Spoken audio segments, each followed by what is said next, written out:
Hello everyone, welcome back to Allied Bites. Today we shall continue about morphology and physiology of bacteria. In that, today I am going to teach you about staining techniques. Before staining, the fixation of a smear is very much important. Okay, there are two types of fixation. One is heat fixation, another one is chemical fixation. What do you mean by heat fixation? Means gentle flame heating and air dried film of bacteria.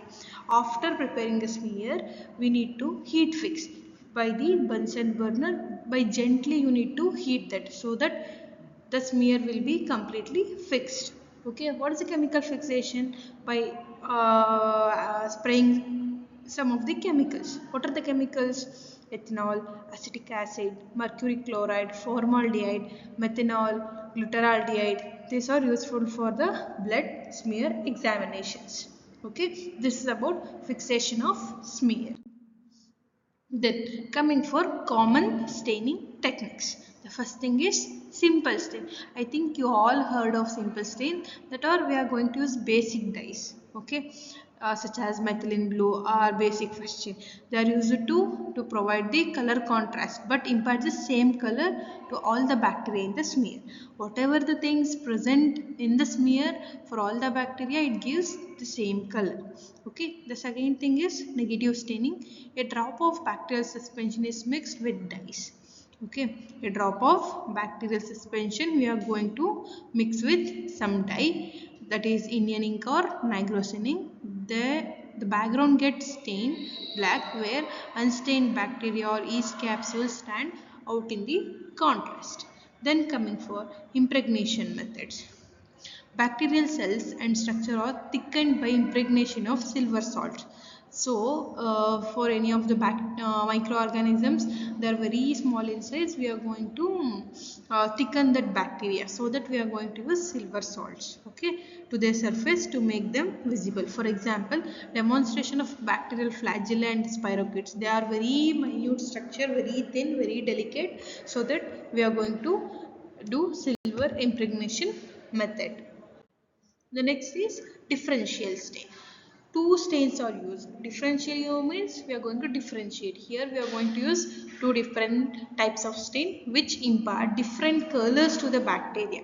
Okay, we are going to give different color to the bacteria and bacterial structures which helps in the bacteria differentiating the bacteria. What are the most commonly employed differential stains means Gram stain, acid fast stain and Albert stain. Gram stain, acid fast stain and the Albert stain. Gram stain means it differentiates bacteria into gram positive and gram negative groups. Acid fast stain, it differentiates bacteria into acid fast and non-acid fast group. Albert stain differentiates bacteria having metachromatic granules from other bacteria so that do not have them. Okay. We shall study in detail about Gram stain, Zettel stain and Albert stain. The first thing is Gram stain. It is originally developed by Hans Christian Grams in the year 1884. Okay, Gram stain still remain the most widely used test in the diagnostic bacteriology. Okay, then coming for the procedure. Step 1 is primary stain. Okay, the first one we are going to use primary stain. The primary stain here we are using is crystal violet, that we need to apply crystal violet on the complete smear and leave it for 1 minute, and then you need to rinse it in a water. And the second step is mordant. Here we are going to use mordant as grams iodine. We need to add grams iodine for 1 minute and then you need to rinse it in a water. And the third step is decolorization. For the decolorization we are going to use acetone for 2 to 3 seconds, or you can use 95% ethyl alcohol for 20 to 30 seconds. Then you need to rinse in the water immediately. Then the fourth step is counter stain. You need to dilute the caryophyllene or safranin for 30 seconds and then water rinse, and you need to blot that. Okay, then under oil emulsion microscope you are going to see. Coming for the interpretation of gram stain, gram-positive bacteria will resist decolorization, so it retains the color of the primary stain, that is violet, and the gram-negative bacteria are decolorized and therefore take counter stain and it will appear as pink in color. Then coming for the principle of gram stain theory, the first theory is pH theory. What this pH theory states means cytoplasm of gram-positive bacteria is more acidic. Okay, cytoplasm of the gram-positive bacteria is more acidic. It will retain the basic dye for longer time. Okay, so iodine serves as a moderate which combines with primary stain to form diiodine complex which get retained inside the cell. This is about pH theory. And the next theory is cell wall theory. The gram-positive cell has thick peptidoglycan layer that is about 50 to 100 layers of thick. So it acts as a permeability barrier. So it prevents the loss of crystal violet. And alcohol is though to shrink the pores of thick peptidoglycan layer. Okay, this is about gram-positive cell wall. Coming for the gram-negative cell wall, more permeable, thus allow the outflow of crystal violet easily and attributed to the thin peptidoglycan layer. And the presence of lipopolysaccharide layer is disturbed by the action of acetone or alcohol, then moderating the grams iodine, bigger iodine complex formed in the cytoplasm following the decolorization as more lipid content in the gram-negative bacterial cell wall get dissolved to the formation of that larger pores.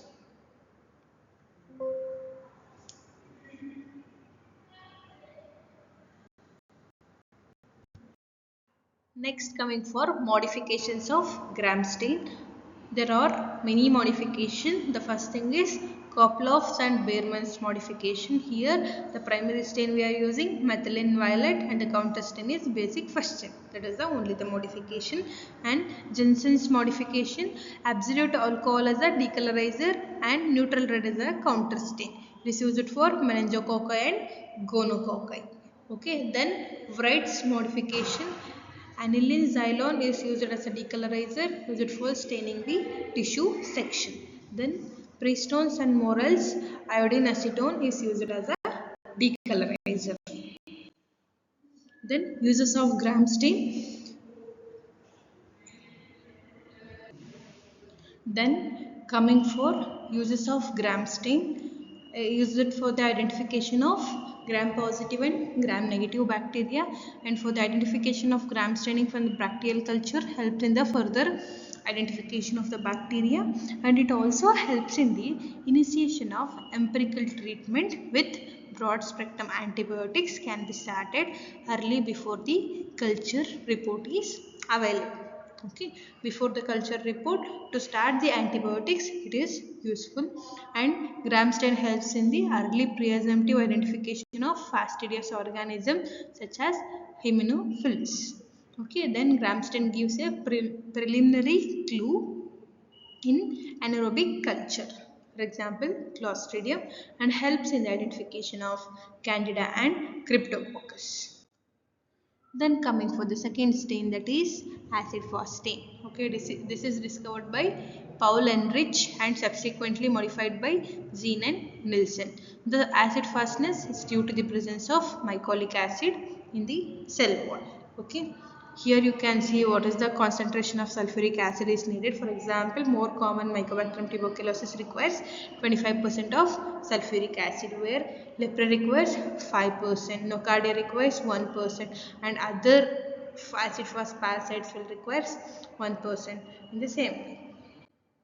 The smear preparation for Zinn-Nielsen stain. Smear 2 into 3 centimeter in size from a yellow purulent portion of the sputum, and smear should neither be not too thick or not too thin. When placed over a printed matter, the print should be readable through the smear.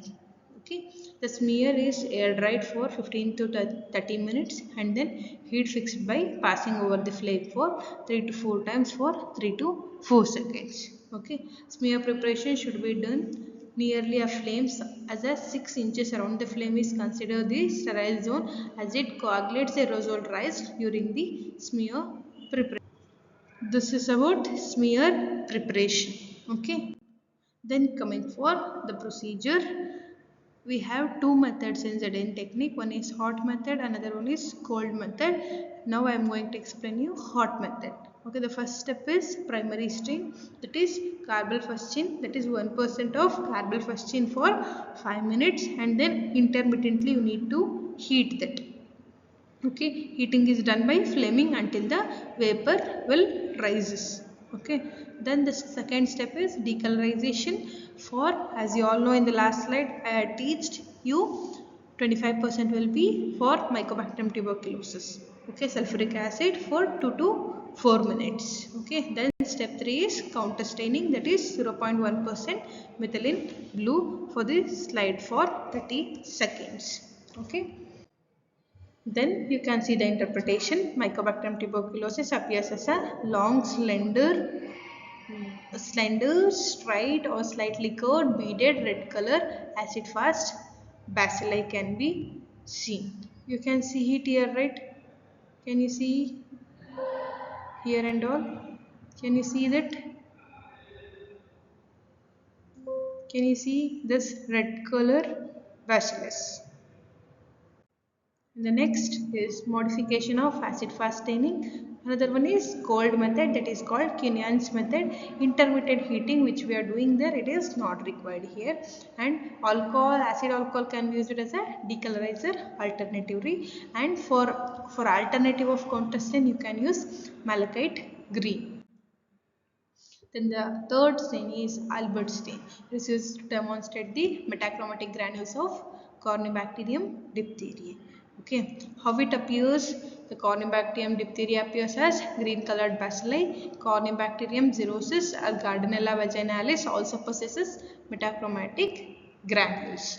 For this Gardnerella vaginalis and Corynebacterium xerosis and Corynebacterium diphtheria, we are going to use this Albert stain.